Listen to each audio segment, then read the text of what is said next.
I'm Tiffany, and welcome to Towering TBR.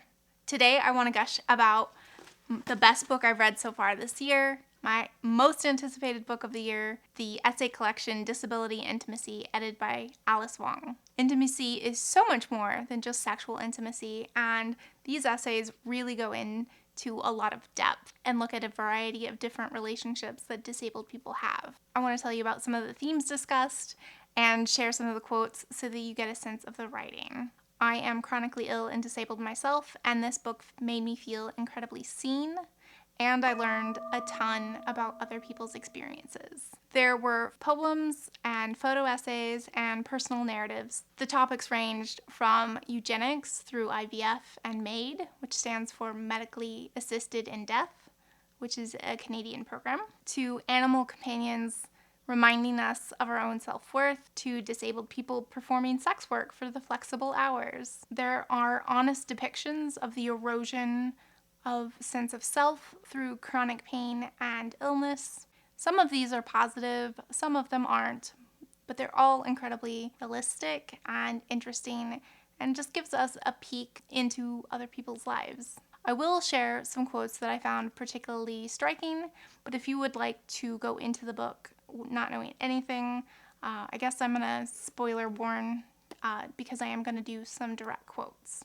I don't know if essay collections can really be spoiled because I think that they give a lot to think about. But just in case you don't want to know anything, I would advise you read this first. So the first essay that I absolutely loved was called Rosa Sharon Teaches Me How to Breathe by Ada Hubrig. She talks about her relationship with her disabled cat, and she says, "While I always assumed myself a burden to those around me, it occurred to me I never once had thought of Rosa Sharon as a burden, but as a delight." It was through this relationship that she found some self-worth and had companionship during the lockdowns in the pandemic.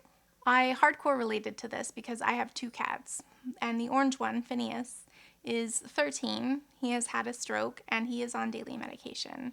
But at no point did I ever think that my cat was a burden or not worth it. He brings so much joy to my life, and I just really connected to that story. There is an essay in here called The Last Walk, and the author really sums up chronic pain. You tried to do tasks that are not too taxing, but you are only going through the motions. At some point, you realize that you don't feel well. You can't remember the last time you woke up feeling rested and refreshed. You wonder if it'll ever happen again. It's not just the pain, it's the exhausting fact that you have been in pain for so long. And another author also talked about chronic pain, and she said, "The pain overwhelms you, steals your time, twists your body-mind into grotesque forms such that you no longer recognize yourself. You mourn the loss of previous capacities and imagined futures." It's no wonder that people who deal with chronic pain also usually have to deal with mental health issues like depression and anxiety because of the psychic toll that the pain causes you every day. I really found the discussion of eugenics really interesting. There was a disabled woman who wrote in the essay My Journey to Motherhood and discussed what was ethical and what wasn't in terms of genetically testing the embryos because she has a genetic condition and only implanting the healthy ones. I found that to be really fascinating. Also in CRIP class, they talked about MAID, which is a Canadian program that stands for Medically Assisted in Death. And unfortunately, a lot of disabled people are recommended this, even in non-lethal conditions. They discussed a father in Canada killing his disabled child and how it was spun as this compassionate act. The executive administrator of Dying with Dignity argued that the father shouldn't have been sentenced to 10 years in prison because he had already lived under a sentence during the 12 years that Tracy was alive. How unconscionable is this to compare raising a disabled child to a prison sentence and thinking that the father did something right in killing his daughter? Ugh. So many of these essays provoked very strong emotions, some sadness, some anger, and some recognition. In This Is My Solemn Vow, she talks about how she is very excited to get married, but realizes that she may have to get divorced at some point so that she qualifies for government-assisted care work. The U.S. government really penalizes disability, and it was heartbreaking that she was excited about their engagement, but was recognizing that because of things that were completely outside her control, that she may have to get divorced. She also later talks about the dating experience and how disabled people fear that their disability is a deal breaker in a very ableist society.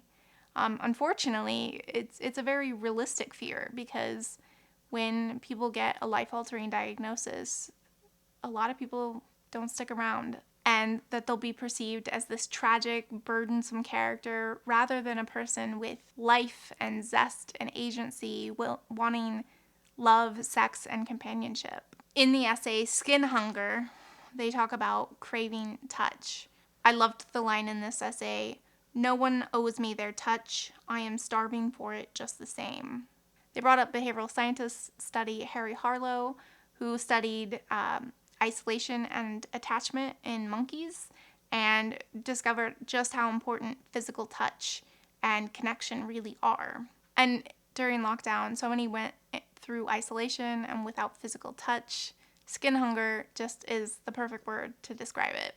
I will also link that study in case you want to look up more. Speaking of the pandemic, there were a lot of essays that focused on getting care work during the pandemic and how difficult that was. One person wrote, "As a high-risk person, I am painfully aware of how profits and productivity matter more to those in charge than my survival does." I think the pandemic was traumatic to a lot of people, but I especially feel like the disabled community was treated as if we were disposable, as if we weren't worth keeping safe. And there are a lot who are still high risk, who have to limit their social interactions in order to try and stay safe. I am one of those people. I have not gone indoors anywhere without a mask. He ends that essay by saying, "But rest should not be a luxury. Our time belongs to us and is not inherently a commodity.